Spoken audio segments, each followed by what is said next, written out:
travelers, and welcome to Go See, Do Explore. Here, we dive deep into the heart of travel, sharing hidden gems, unforgettable experiences, and the stories that make each destination unique. Whether you're a seasoned traveler or dreaming of your next getaway, you're in the right place to get inspired. I'm Christopher. And I'm Ashleigh. And together, we'll set the course for your next great adventure and discover the stories that make each place unforgettable. It's time to go, see, and do more. Let's explore. Hello, everybody. We are back for another episode of Go See, Do Explore. And once again, we are in different places. We are recording this podcast over the airwaves. Yes. And by that, you mean we're just shouting at each other from different states. Yeah, it's like Rose on Golden Girls when she went out to call her friends. Do you remember that? No, but it sounds right. She's like, oh, I'm going to go call so-and-so. And then she goes stand outside and yell. So it is time for our monthly travel news roundup. And like always, I found these articles and Chris has not heard the headlines or anything in advance. So we're getting his real live feedback. So the first headline I have is about the upcoming holidays. And if you are in the US, you know Thanksgiving is coming up. It's at the end of November. I found an article about the airports that had the highest wait times for TSA for the Thanksgiving holiday last year. So I thought it'd be interesting to go over it. Oh, yeah. Should I make some predictions? Sure, make some predictions. Is it US? Is it US only? I believe it is US only. Yeah. I mean, it's a US holiday, but people travel all over the world. So, Right. How many are there on the list? This is top 5.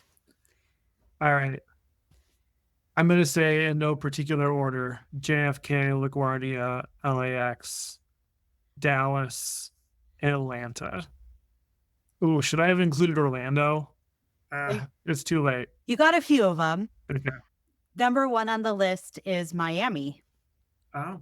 Which was actually kind of surprising to me. They had an average wait was 54.1 minutes over the Thanksgiving holiday in 2023. That's a long time. Yeah. That was nearly a minute longer than the second highest, which was at LAX. Third came from JFK. Yeah.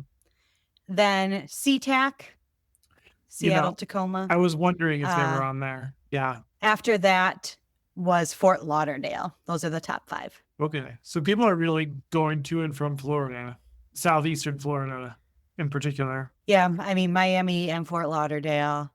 That could also be people just, getting away too. But then going to all ends of the country from New York, SeaTac, and LAX. So it's pretty much, it's kind of the big airports that you would expect. But like you said, Atlanta did make the list. Yeah. Any other thoughts before I move on? I'm still just processing that Florida thing. I don't know. That's is it just they're not equipped to handle it? Or is it really passenger? I would love to know whether it's purely based on volume of traffic or if there are other factors. If they were having issues those days, staffing or something like that. Especially if it's a matter of minutes, right? Some of that's got to be just rounding error, right? And of course, this article goes on to say that if you want to avoid the long crowds, enroll in TSA PreCheck. From our experience, we signed up for PreCheck. We did the thing where they had to fingerprint you and scan your retina or whatever. And it was 24 hours. We had our known traveler numbers. So if the day this episode comes out, if you sign up for TSA PreCheck, you can have it before Thanksgiving, most likely, unless there's something in your history. I will say I went through PreCheck today. 3 people in the PreCheck line. No one in the regular screening. Not one person. It was kind of an odd time at the airport. Yeah, that's crazy. It wasn't that busy overall. Right. When it's really busy, obviously. Right. Just the other day, I heard somebody complaining that the TSA PreCheck lines are so much longer now. But I still stand by the fact that if you're someone that travels with electronics, you don't have to take your electronics out typically. Yeah. You typically don't have to take your liquids out. I don't know that they would really ever ask you to take off your shoes unless you're wearing boots or I don't know, you get like randomly selected. You know how that happens. Yeah. So I still think that it will save you time. Yeah, definitely. Took a long time to do that. Yeah. But I should mention I'm starting to recognize the TSA agents at Metro after that first before. All right. Our next headline. So you remember the airline meltdown in July, right? Yes. Delta is suing CrowdStrike over that mess. Yeah. Not surprised. So, a global outage of CrowdStrike in July caused massive flight cancellations, disruptions, and it cost Delta $500 million. Yeah. Not surprising. I wouldn't be surprised if we see more lawsuits like that too. And it wasn't just the airlines. It was like all sorts of companies that use Microsoft services that involve CrowdStrike were affected by that. I should mention I'm a member of the Association for Computing Machinery, which is a professional organization for people that work with computers.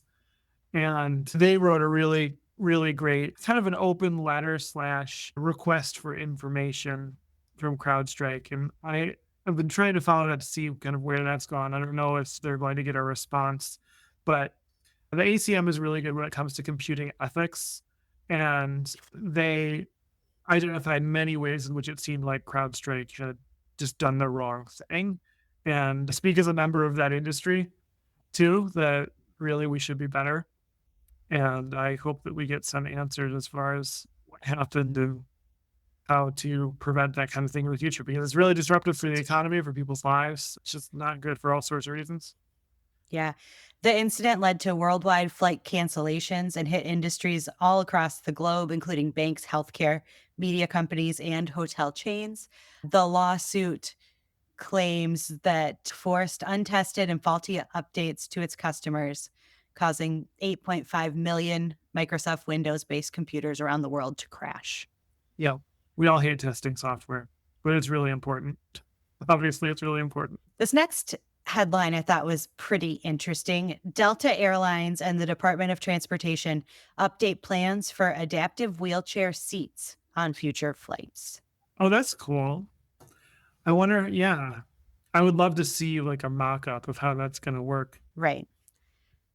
Well, I thought about it. If you have a disability, if you need mobility assistance, you get to the airport, you borrow, I guess. I don't think they're rented wheelchairs. And then like somebody pushes you around to Yeah. your gate, right? Right. And then they help you onto the plane.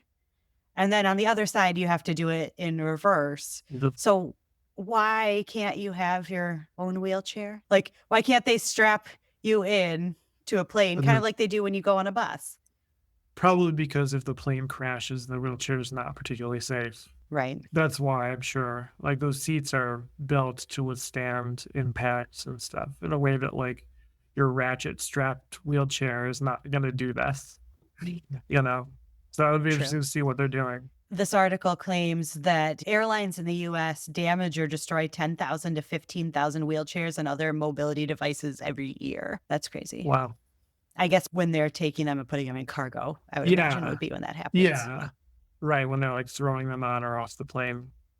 Right. According to the Secretary of Transportation, the FAA has been conducting and supporting research on installing wheelchair restraint systems in aircraft cabins to enable passengers to fly in their own wheelchair. Currently, the FAA has not identified any major issues to installation and mitigations for any minor issues. We are pleased to share that the FAA expects to determine the feasibility of wheelchairs on aircraft by the end of 2025. So hopefully by this time next year, they'll determine if it's possible or not. Yeah. That's interesting. Also in airline news, American Airlines passengers will soon be able to use TSA's touchless ID program. And you've used this on Delta, correct? Yes. Delta, it was really easy. I got to even skip ahead of the pre check line, just walk up to the camera and they said, all right, go ahead. They said my name. They said, all right, go on. Like, yeah, it was really nice. Not even, I wonder, because at that time, Delta hadn't even rolled it out everywhere yet. It was in Detroit and Atlanta and maybe like one other place, LAX, maybe. So I wonder how that's going for them too. So this program allows TSA to use facial recognition to verify a passenger's identity. Is it for pre-check only? Because I think Delta's is pre-check only because they have to hand your Oh, face. yes. Yes. They just say pre-check Yeah. touchless ID. That is So true. you give them your face when you get pre-check. And this is what you get in exchange. This is no longer my face. It now belongs to the government. Yeah. But yeah, so soon it won't just be Delta. American passengers will also be able to use it who have TSA pre-check Yeah. or global entry. So I'm trying to think through this because when I used it in Detroit, it was at a terminal that is only Delta and SkyTeam. Like if they put it in Evans where there's American and like many other airlines, will it be a separate line just for American? I know you don't know the answer. I wonder how that's going to work. Apparently it's currently available with Delta and United. United has it too. Not in Detroit. No, Atlanta, LAX, and LaGuardia. Yeah. Interesting. We'll So put they it must in. have a system. What if American only put it in their hubs? It says Delta recently expanded the program to Salt Lake City. So it's getting to more airports. Yeah. This quote from Greg Forbes, who is Delta's managing director of airport experience, said over the past year, as digital ID has been in operation at some of our busiest hubs, customers have been relying on the time savings and convenience it provides. We're thrilled for the technology to expand, introducing a more streamlined, hands-free airport experience to a new group of customers. Is this the guy that came up with the thing that'll say your name on the big screen? The should fly Delta. That I don't know. You to do that one of these days. All right, here's a headline that may excite you. Spirit and Frontier Airlines may merge. Okay, we'll see. The combined airline would be the 5th largest in the United States. Kind of don't believe it at this point, but maybe. Would that be good? I mean, I guess probably keep Spirit in business. Is that the idea? Right. At this point, Spirit is coming up on a big date when they have to pay back debt. So if they can have this going by then, it could keep them from having to sell off assets and reduce routes, which would reduce competition. According to this article, the benefits of combining Frontier and Spirit outweigh the risk of less competition because Spirit is struggling and cutting routes and grounding planes due to engine issues. And the big debt bill is due next year, and it's facing a possible bankruptcy, which would result in it shrinking even more. And a smaller Spirit Airlines would not be good for consumers. So a stronger competitor of the two airlines combined would be good for consumers, driving down airfare prices and giving them more options. The airline would be larger than Alaska after its recently approved merger with Hawaii. Frontier Spirit would serve 115 cities, including 24 international destinations, such as Colombia, Costa Rica, and Mexico. And it would also be the largest airline at South Florida's second busiest airport, Fort Lauderdale, Hollywood, and the second largest airline in popular destinations like Dallas, Fort Worth, Las Vegas, and Orlando. So is the FTC going to be fine with this? Because like it's the same thing. It's the same thing as the JetBlue. Well, I guess the only difference is that they tried to say that a merger with JetBlue would cause Spirit's prices to rise. Anyway, we can move on. It's frustrating. I feel like something with Spirit has come up in every single news article we've done, news episode. It's because I hate them. Yes. All right, we're going to move on to some cruise news. Royal Caribbean purchases the Costa Maya cruise port for Perfect Day, Mexico. I'm surprised they didn't try to make a rhyme out of it. Perfect Day at Costa May. They would totally do that. Those weirdos. So if you're not familiar, Royal Caribbean has a private island, which for years was called Coco Cay or Coco Key, depending on how you pronounce it. It's pronounced Key. Yeah. It's spelled C-A-Y. But anyway. Some years ago, they built this big water park expansion, and now they refer to it as Perfect Day at Coco Cay. And I think it has made the company a lot of money. We've never sailed a Royal Caribbean itinerary that went to Coco Cay, but my understanding is there's not really much that you can do there without opening your pocketbook, if you will. Yeah. So I think they're looking to build another money-making machine in another location. Well, they're providing value to tourists in exchange for dollars. They acquired the port and the land in Maawal, Mexico for $292 million. The deal is set to close in the first half of 2025. The destination will have all the highlights from the perfect day at Coco Cay in an area that is twice as large, although it is not clear how much of the land will be developed. I think what'll be interesting to see is that other lines go there because there are other things to go do in that part of Mexico. And so we know they'll still be able to. That was part of the story. We talked about this one before. But now they'll be paying Mhm. Royal Caribbean to use the port, which fine. They were paying someone else and they pay Royal Caribbean. They probably have an issue with that. But so the question is, will they go there or will they start to go other places so as to not? Because imagine if you're pulling up on the carnival, whatever, right? And you see like look at this big resort looking thing that I don't get to go to. And I mean, you might not know, you probably don't know that the people that go there will probably have to pay for everything. Like you might not know that because Royal Caribbean doesn't exactly advertise them. Yeah, I'd imagine you might want to pick, yeah, maybe let's go to a different port. Let's not take our Right. customers to the competition. Right. And are they going to want to pay the competition to use that port? Yeah, I don't know. It's kind of like how Universal has to pay Disney for use of the Marvel characters. Right. I mean, I'm sure they wouldn't mind paying if it provided like a good value. But yeah, I wonder. I don't know what alternatives exist these days in that part of Mexico. I mean, does Tulum doesn't have a cruise port? No, Cozumel, Yeah, and then there's Belize City, and what is the one in Honduras? Roatan. So yeah, I mean, I Yeah. guess if you really want to take people to that part of Mexico, that's kind of your option. Unless another cruise line puts in a pier in like Cancun or something. All right. According to the CDC, cruise ship hot tubs are likely the cause of Legionnaire's disease outbreaks on board ships. Gross. I don't have much to say about that.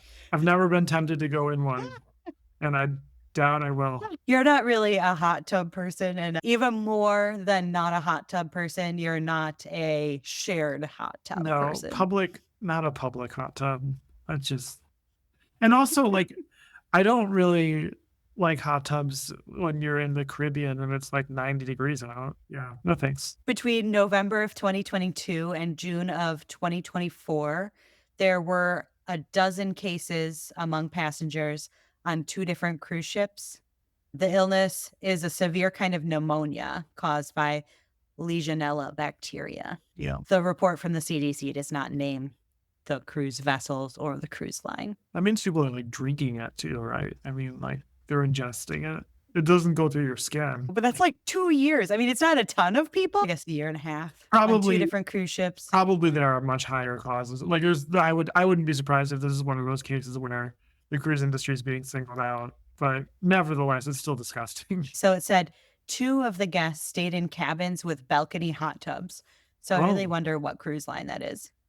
Yeah, fancy one. Sounds like a fancy one. Yeah, because I don't know of any Norwegian ship that has a private hot tub. I Yeah. haven't done a lot of research on the bigger, fancier Royal Caribbean, but that sounds to me like that'd be more of a high end. Very interesting. Yeah. This was an exciting headline to me. MSC Cruises is adding Alaska itineraries for 2026. That's cool. MSC is a European cruise line. They've been cruising in Europe for years and years. A few years ago, they built some ships for the US market that I think there's 1 or 2 now that stay in the Caribbean year round. Some of them might go up to New York, but for the first time ever, they're going to sail to Alaska. I wonder where those ships are going to go in the winter. California? So the ship is MSC Poesia. They will visit destinations such as Vancouver, Juneau, Ketchikan, Icy Strait Point, and more, sailing 7-night itineraries. The itineraries will start at $799 per person and can be booked on the MSC website, which honestly, It's probably an inside cabin in the off season, but for an Alaska cruise, that's not a terrible price. No. Okay. All right, our final bit of cruise news for this episode. The EPA fines Royal Caribbean $475,000 for alleged waste reporting violations. Without the details, I don't really know what to say about that. But she was that good. So the EPA conducted an inspection in Galveston, Texas, where waste was allegedly being offloaded from 8 of the line's ships at Pier 10, and later found that the company brought solid and hazardous waste into the country between July 2019 and July 2024. According to the report, the EPA alleged that Royal Caribbean Cruise Line failed to revise its Resource Conservation and Recovery Act notifications, failed to file accurate biennial reports, failed to keep adequate records of hazardous waste determinations, failed to comply with the land disposal restrictions for the incinerator ash, and failed to comply with the obligations of a large quantity generator. A spokesman for Royal Caribbean says the alleged claims resolved with the EPA involve documentation errors and not environmental impact. Royal Caribbean Group has a long-standing commitment to sustainability and environmental stewardship. We remain committed to maintaining environmental and waste management best-in-class practices that go above and beyond legal requirements. So, except legal requirements of documentation. That's excluded. So I'm pretty excited. We're doing a great job. We're just not going to prove it. But believe us, we're definitely doing the right thing. Well, it's probably time to go to a wine break. Okay, let's go to a wine break.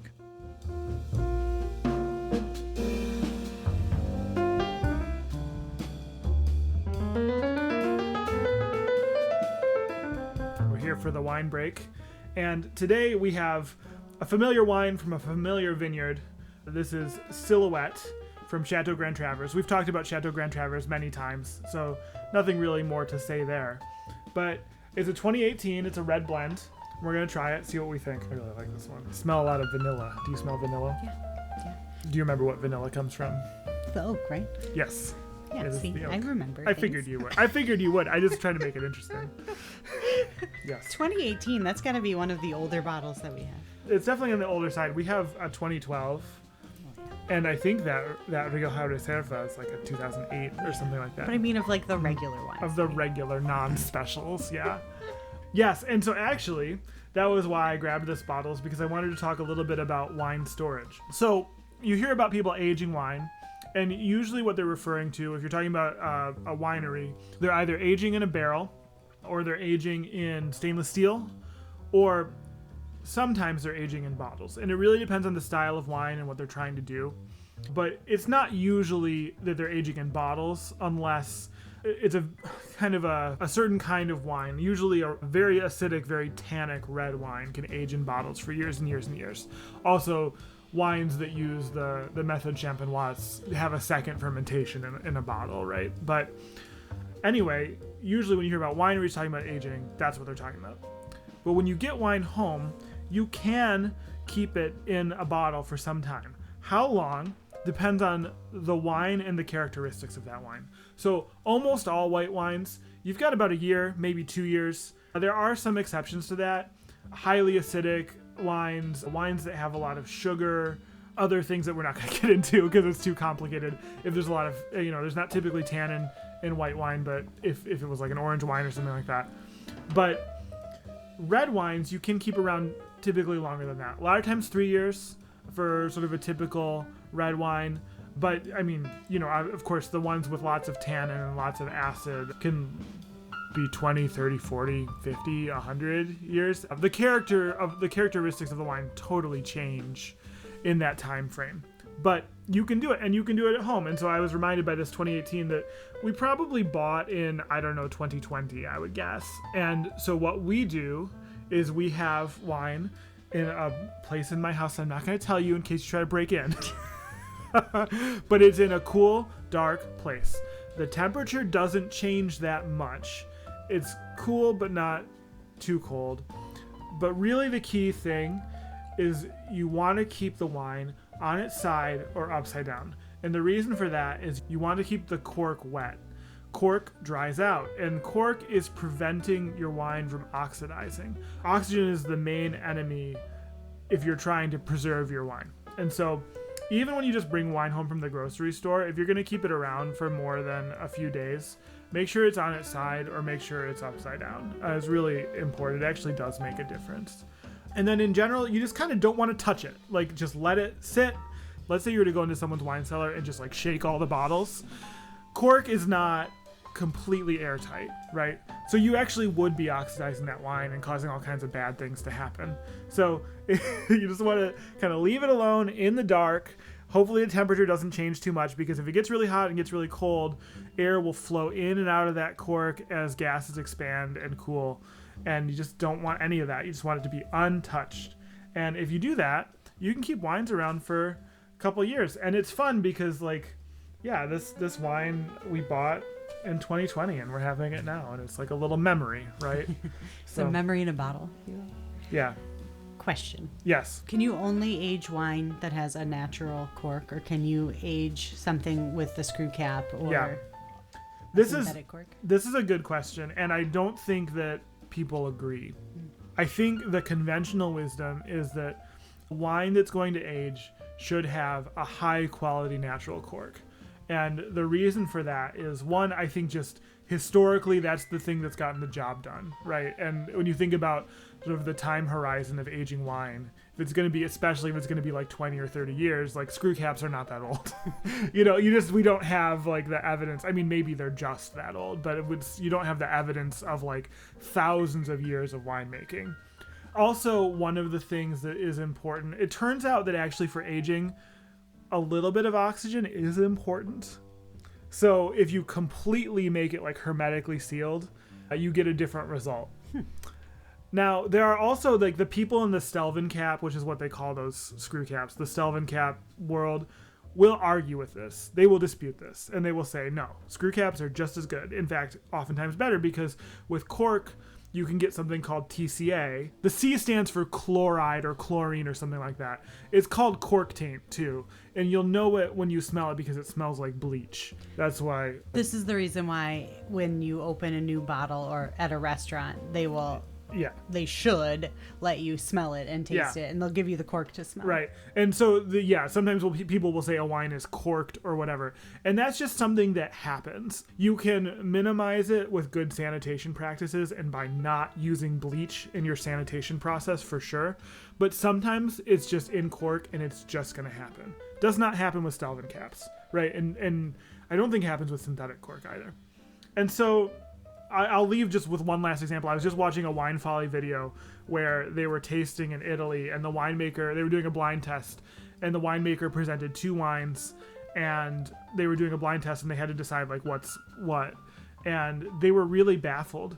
And it turns out it was two bottles or two pours of the exact same wine, but one had a natural cork and the other had Stelvin. And these two very like accomplished sommeliers were just completely baffled by like the difference in aging. So like, I think there is a difference. I'm certainly not qualified to say, but I mean, you'll find kind of a variety of opinions out there. I will say I really love the Stelvin caps though for travel, because you don't have to worry so much about what am I going to do if I don't finish this wine. And most wine, I don't think you're going to keep around long enough that it really is going to matter, for sure. Like most wine you're going to drink within 2-3 years, right? So it's probably not going to make that much of a difference. Good question. Thanks.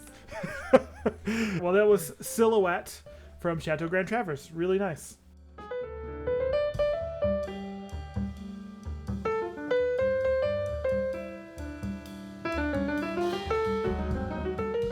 All right, we are back from the wine break with a few more little bits of news. Boeing workers accept contract ending 7-week strike. Yeah, that wasn't terribly long then, huh? I mean, 7 weeks is not a short time, but like it feels like it's been going on for a long time. Compared to, Boeing's been in the news a lot, but compared to other recent strikes, 7 weeks is not too bad. Compared to the writer's strike / actor's strike last year, that was longer than 7 weeks, wasn't it? Yeah. The contract was ratified on the eve of Election Day. Analysts estimated last month that Boeing was losing about $50 million a day during the strike. Yeah, I don't really feel in the know enough to comment on that, but I guess it's good for everyone that they worked it out quickly. Yeah, from what I'm reading, it doesn't sound like a lot of union members are super happy with it. Apparently, acting Labor Secretary Julie Su intervened in the negotiations several times, including during Boeing's latest offer last week. And continuing the strike would have affected Boeing in further financial peril and uncertainty. Last month, plans were announced to lay off about 17,000 workers and to sell some stock to prevent the company's credit rating from being cut to junk status. It's like what happened to the auto manufacturers in the 2000s. And they went to junk status. Basically, yeah, it's like your stock is worthless situation. All right. North Carolina Department of Transportation sets the opening date for I-40 near the Tennessee border after damage from Hurricane Helene. What is the date? January 1st. Okay. That's not bad, considering how bad it was. I saw photos of that just recently because I was on Google Maps for some reason and saw that Google Maps had the opening date as like 2 years from now, probably because they just didn't know. So they sent some date in the future. It was like 2 years. But I looked and it was like whole pieces of I-40 were just gone. Yeah. They say traffic may be flowing in both directions through Pigeon River Gorge by New Year's Day. So that doesn't mean that the road is going to be fully rebuilt, but you'll be able to get through. Yeah. I'm very curious of your opinion on this one. Okay. Disney has announced a new skip the line plan that can cost more than the park ticket. Boy, the rich just keep getting richer, huh? So the Lightning Lane Premier Pass is what it's called. It's being offered in very limited quantities. I believe only deluxe resort guests are currently able to purchase it. And the pass will be priced per person per day based on date and demand, ranging from $137 to $478 per person per day. I think the question I have about this, I mean, there's the whole issue of like, is this what Disney is all about or whatever? I don't really care about that. Disney's a corporation who is really good at making money. I know lots of people have lots of other thoughts about Disney, but at the end of the day, that's what they are. They trade emotions for dollars. Mm-hmm. But the thing I wonder about is like, let's say you were in a situation where this is totally affordable for you and it was not an issue. Would you derive that value from buying it? Like, would you actually have like, I know you can't really quantify the value of an experience, but like, is it going to make your day that much better? And also, how much worse is it making everyone else's day? Like, that's the other thing. Like, does having something like this devalue a regular ticket? Right. Like in the way that some people have complained. I don't know if I've heard it quite put that way, but that's how I think about it. People talked about, was it Genie or FastPass Plus? Which one? Which was the more recent one? Genie? Yes, Genie Plus. Yeah. There's like, it's not only the like people that have it get a better experience, but now people that don't have it actually get like a quantifiably worse experience. You know, like, are they going to sell so many of these? I know you said limited. Are they going to sell so many of these that like it makes people's days worse? Or not, because that's not great. Well, and the thing that seems crazy to me, so like you could possibly pay up to almost $500 per person for one day, and that gets you one ride on each of the rides. Yeah, it doesn't seem like a good. It doesn't. So it doesn't even get you like to unlimited rides all day. Right. This is what I'm saying is like it doesn't seem like a good value to me unless the experience for everyone else is going to get so much worse now that this actually becomes worth it. Right, which is just, I mean, I hope that's not what it is. Well, yeah, and I mean, it's not even available on every attraction either, of course. Right. It's only the attractions that already have the Lightning Lane. Yeah, or so is this just like a vanity status play? Like, I have so much money that I'm just going to buy this? Like, I don't know. It's only available to guests staying at deluxe resorts. So, like, you can't even be like, oh, we're going to stay at, a value resort, and then we can buy this. Like, that won't even be a choice. Yeah. Because I could kind of see maybe that mentality. Like, we'll stay somewhere that's not going to cost as much. But then, yeah, if it's $500 per person per day, that's crazy. It just seems like you could extend But, there are people that will spend it. You could extend your vacation and get the same thing. But with what, like, you could make sure you get on every ride, you stay a couple more days. Right. And it's going to cost, like, the same. That would be the cheaper option. Yeah. Because if you're very busy, but you need to go on a random Saturday and ride every single ride, but maybe this is for you. It just seems to me like a big money grab. I feel like money grab is one way of putting it. I don't think that's wrong, but like, I also feel like there are people that are going to be totally complicit in like this, right? Like, just don't buy it. Yeah. No one buy it, and then they'll stop doing it. Which we're not going to get sponsored by Disney, huh? All right, we're going to move over to Europe for the last few pieces of news. British Airways is suspending flights between London, Gatwick, and New York. Why is that? So they are citing delays in receiving engines and parts from Rolls-Royce. And so they are instead moving travelers from Gatwick onto flights to Heathrow or other nearby airports. Makes sense. They didn't confirm the number of flights being canceled or how long this is going to go on. Looking ahead to 2025, British Airways is still predicting a record-breaking summer for travel between the UK and North America. Yeah.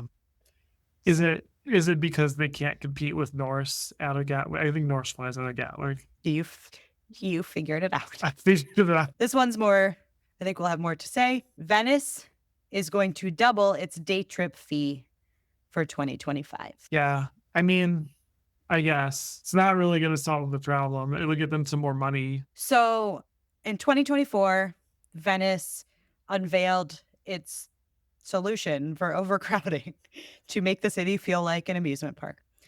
There will be 54 days where the fee will be in effect. They're going to double the cost of the fee for last-minute travelers. So for 2025, Venice will require travelers who come for the day to pay about $11, 10 euros, if they come last minute. If you book it in advance, at least 4 days before arrival, it will only be 5 euros. What is that supposed to do? The mayor says in #Venice, we are trying to address the issue of overcrowding by introducing a system of bookability for the city. Thanks to the work of many people, we have managed to start this experiment in 2024, despite criticism and disputes. It's like it's a very Italian response, despite criticism. Yeah. It doesn't, I don't know. I mean, I think they're just going full on amusement park. I'm very curious about the last minute thing. Like, what are they attempting to? So I put this on this list for this episode thinking they were just doubling it, period. But doubling it for people who book less than 5 days in advance. Like, who are those people, I guess? Who's like, let's go to Venice tomorrow.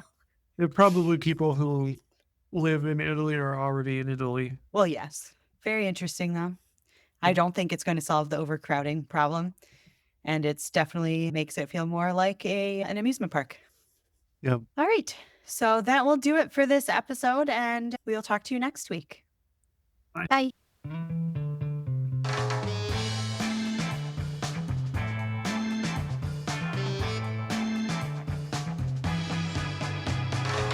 That's all for today's episode of Go, See, Do, Explore. Thank you for joining us and sharing in the wonder of travel. Keep the spirit of today's adventure alive by checking out our blog at goseedoexplore.com for even more travel inspiration. Don't forget to rate and review us wherever you listen to your podcasts.